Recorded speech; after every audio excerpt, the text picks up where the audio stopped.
నమస్తే అండి మాధవరావు గారు. నమస్తే.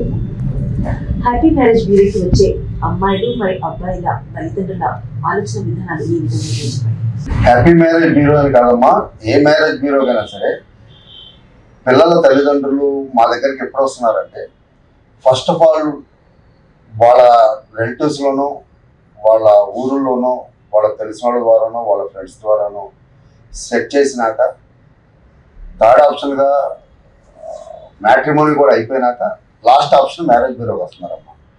ఈ మ్యారేజ్ బ్యూరోకి లాస్ట్ ఆప్షన్ రావడం వల్ల వాళ్ళు నష్టపోయేది ఏంటంటే కాలం నష్టపోతున్నారు. ఇవన్నీ చూసేటప్పటికి 1 year నుంచి 1.5 years వేస్ట్ అయిపోతున్నారు.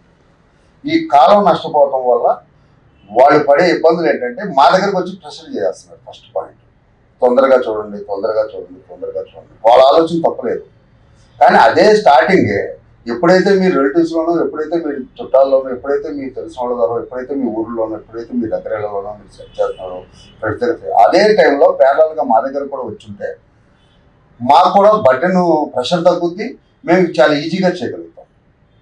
నెక్స్ట్ ఏంటంటే అమ్మాయి వాళ్ళ తల్లిదండ్రుల ఆలోచన ఎలా ఉంటుంది అంటే, అమ్మాయికి 5 లక్షలు, 7 లక్షలు, 10 లక్షలు, 12 లక్షలు ప్యాకేజ్ ఉంటాయి.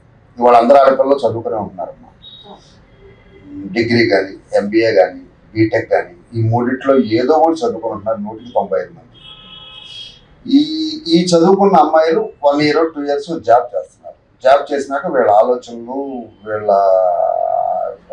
మిగతా అన్ని మారుతున్నాయి అంటే ఏంటంటే కొంచెం లగ్జరీగా అలవాటు పడుతున్నారు. ఈ లగ్జరీగా అలవాటు పడటం వల్ల ఏంటంటే మనకు వచ్చే 5 లక్షలు, 7 లక్షలు, 10 లక్షలు, 12 లక్షల ప్యాకేజీ చాలదు. మ్యారేజ్ అవ్వగానే కారు కొనుక్కోవాలి, మ్యారేజ్ అవ్వగానే ఇల్లు కొనుక్కోవాలి. ఈ కాన్సెప్ట్ వల్ల ఏంటంటే మాకు 15 లక్షలు కావాలి, 20 లక్షలు కావాలి, 25 లక్షలు కావాలి, ప్యాకేజీలు అవి కావాలనుకుంటున్నారు. సరే, ప్యాకేజీలు ఓకే అనుకుంటే ప్యాకేజీ నచ్చినాక నెక్స్ట్ ఆప్షన్ మళ్ళీ ఎమ్మటే ప్రాపర్టీకి వెళ్ళిపోతున్నారు. ఎన్ని ఎకరాల పొలం ఉంది, ఎన్ని స్థలాలు ఉన్నాయి, ఎన్ని ఇళ్ళు ఉన్నాయి. సరే, అందరికీ అన్నీ ఉండాలని రూల్ లేదు. ప్యాకేజ్ ఉన్నోడికి ఇల్లు లేకుండా ఉండొచ్చు, ఇల్లు ఆస్తి ఉన్నోడికి ఉద్యోగం లేకుండా ఉండొచ్చు. కానీ ఏంటంటే ఇప్పుడు ఆడపిల్ల ఆలోచనలు ఎలా ఉన్నాయంటే జాబ్ ఉండాలి, ప్యాకేజీ ఉండాలి, ఆస్తి ఉండాలి, దాంతోపాటు పిల్లోడు అందంగా ఉండాలి. దాంతోపాటు ఇప్పుడు కొత్తగా వచ్చే ఆలోచన ఎలా ఉందంటే, ఎక్కువ నా దగ్గరకు వచ్చి ఎక్కువ హైదరాబాద్లో సెటిల్ అయిన మ్యాచ్లు ఎక్కువ వస్తాయి కాబట్టి, అంటే హైదరాబాద్ మీనింగ్ సెటిల్ అవ్వడం అంటే ఇటు తెలంగాణ కానీ ఆంధ్రప్రదేశ్లో కానీ వాళ్ళు ఆ ఊళ్ళో చదువుకొని ఎవరైనా జాబ్ చేయాలంటే వాళ్ళ 100 మందిలో చదువుకున్న వాళ్ళు 80% హైదరాబాద్లో జాబ్ చేస్తున్నారు, 20% బెంగళూరు, మీద భోపాల్ కానీ పూనా కానీ అట్లా వెళ్తున్నారమ్మా. వీళ్ళ ఆలోచన హైదరాబాద్లో జాబ్ చేస్తున్నాడు కాబట్టి అబ్బాయి హైదరాబాద్లో ఇల్లు ఉన్నారు. ఇప్పుడు అదే అబ్బాయి వాళ్ళ పేరెంట్స్ని అడిగినా, అబ్బాయిని అడిగితే వాళ్ళు ఏమంటున్నారంటే, సార్ అబ్బాయికి జాబ్ వచ్చి 5 ఏళ్ళు అయింది, 3 ఏళ్ళు అయింది, 2 ఏళ్ళు అయింది, అప్పుడే మేము హైదరాబాద్ ఇల్లు ఎక్కడ కొంటాం. హైదరాబాద్లో ఇల్లు కొనాలంటే ఊళ్ళో ఇల్లు అయితే అమ్మలేము, ఊళ్ళో పొలాలు అమ్మలేము, అమ్ముతుంది కాదు, ఇక్కడ ఇల్లు సంపాదించి కొనుక్కోవాలి, పెళ్ళైనా కొనుక్కుంటారేమో అని అబ్బాయి వాళ్ళ ఆలోచన. అమ్మాయి వాళ్ళ ఆలోచన లేదు, పెళ్లికి ముందే ఇల్లు ఉండాలనే ఆలోచనతో ఉన్నారమ్మా. ఇవాళ అమ్మాయి తల్లిదండ్రుల ఆలోచనలు, అబ్బాయి తల్లిదండ్రుల ఆలోచన ఎలా ఉన్నాయి. ఇలాగే ప్యారలల్గా కూడా అబ్బాయి తల్లిదండ్రుల ఆలోచనలు కూడా ఎలా ఉన్నాయంటే, అమ్మాయికి ఉద్యోగం ఉండాలి, అమ్మాయి అందంగా ఉండాలి, అమ్మాయి కూడా కట్నం ఎక్కువ కావాలి. ఎప్పుడైతే వీళ్ళ ఇద్దరు ఆలోచనలు కొంచెం హైప్లో ఉన్నాయి కాబట్టి కొంచెం సంబంధాలు సెట్ అవడానికి టైం పడుతుంది. అదమ్మా.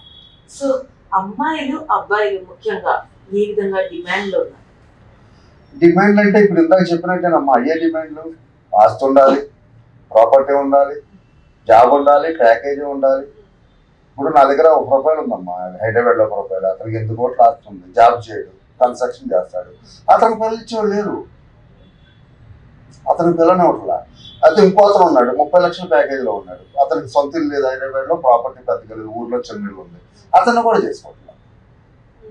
అంటే ప్యారలల్గా అబ్బాయికి అన్ని కావాలనుకుంటున్నారు, అమ్మాయి వైపు నుంచి అమ్మాయికి అన్ని కావాలనుకుంటున్నారు, అబ్బాయి వైపు నుంచి ఇలా నడుస్తుంది. సో అమ్మాయిలు ఎక్కువ డిమాండ్ చేసేది IT అంటే సాఫ్ట్వేర్ ఉద్యోగులు, లేదంటే గవర్నమెంట్ జాబ్స్ వాళ్ళకి.